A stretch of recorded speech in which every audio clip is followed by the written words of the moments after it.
Hola, a continuación les voy a demostrar el teorema de Schwarz de tercer orden en la función f de x, y igual a raíz cuadrada de 2x al cuadrado más y en el punto 1,1. El teorema de Schwarz nos dice, sea f de x, y una función en el espacio real r cuadrado en R si la segunda derivada de la función con respecto a x y con respecto a y la segunda derivada de la función con respecto a y con respecto a x existen y son continuas, se puede demostrar que la segunda derivada de la función con respecto a x y con respecto a y es igual a la segunda derivada de la función con respecto a y con respecto a x, que se le conoce también como la derivada mixta o derivada cruzada.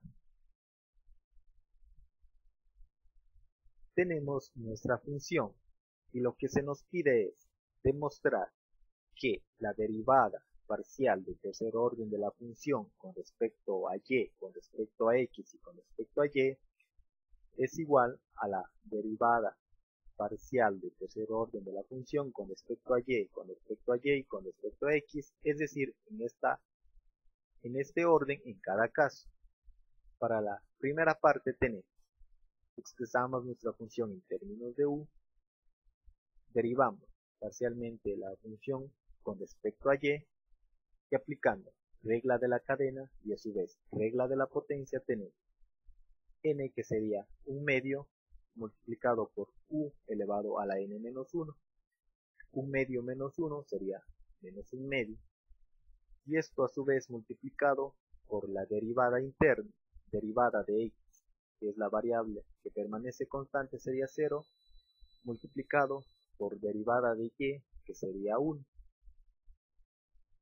Ahora, para encontrar la derivada con respecto a x, tenemos que derivar parcialmente la expresión anterior. Tenemos un medio que multiplica a n, que sería menos un medio multiplicado por u elevado a la n menos 1, en este caso menos un medio menos 1 sería menos 3 medios, y esto multiplicado por derivada interna, en este caso la derivada de 2x al cuadrado sería 4x, más la derivada de y, pero en este caso y permanece constante, por lo tanto sería 0. Simplificando la expresión, nos queda de la siguiente manera.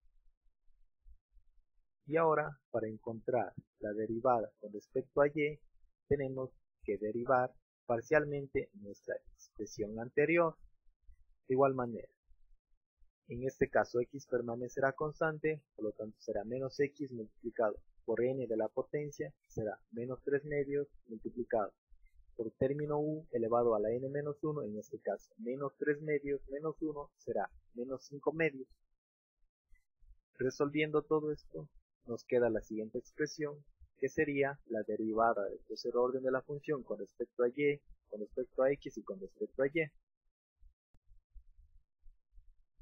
Para el segundo caso tenemos nuestra función, la cual tenemos que encontrar la derivada del tercer orden de la función con respecto a y, con respecto a y y con respecto a x. Para ello expresamos nuestra función en términos de u. Entonces, derivando parcialmente con respecto a y tenemos, aplicando regla de la cadena y regla de la potencia a la vez, tenemos n, que será un medio de la potencia, y esto multiplicado por u elevado a la n menos 1, será un medio menos 1, será menos un medio. Esto multiplicado por derivada interna, derivada de y será 1, mientras que de x será 0 por ser constante. Ahora, para encontrar la derivada con respecto a y, lo que hacemos es derivar parcialmente la expresión anterior.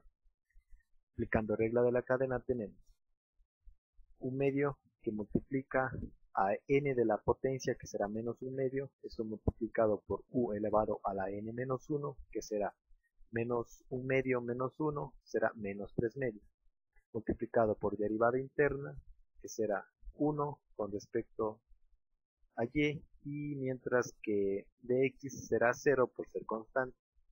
Simplificando algunos términos tenemos la expresión. Ahora, para encontrar la derivada parcial con respecto a y, lo que hacemos es derivar parcialmente la expresión anterior. Entonces, de igual manera, aplicando regla de la cadena, tenemos un cuarto que multiplica a n, que será la potencia, menos 3 medios, esto multiplicado por u elevado a la n menos 1, que será menos 3 medios menos 1, menos 5 medios. Esto multiplicado por derivada interna, que será derivada de 2x al cuadrado, será 4x, mientras que de y será 0 por ser constante. Simplificando algunos términos tenemos derivada del tercer orden de la función con respecto a y, con respecto a y y con respecto a x, tenemos la siguiente expresión. Finalmente, para demostrar la igualdad, lo que hacemos es reemplazar el valor del punto de coordenadas 1,1 en los resultados obtenidos derivando parcialmente. Entonces, reemplazando el valor correspondiente a la coordenada x y a la coordenada y, realizando las respectivas operaciones, llegamos a demostrar que efectivamente se cumple la igualdad. Esto sería todo. Muchísimas gracias. Hasta la próxima.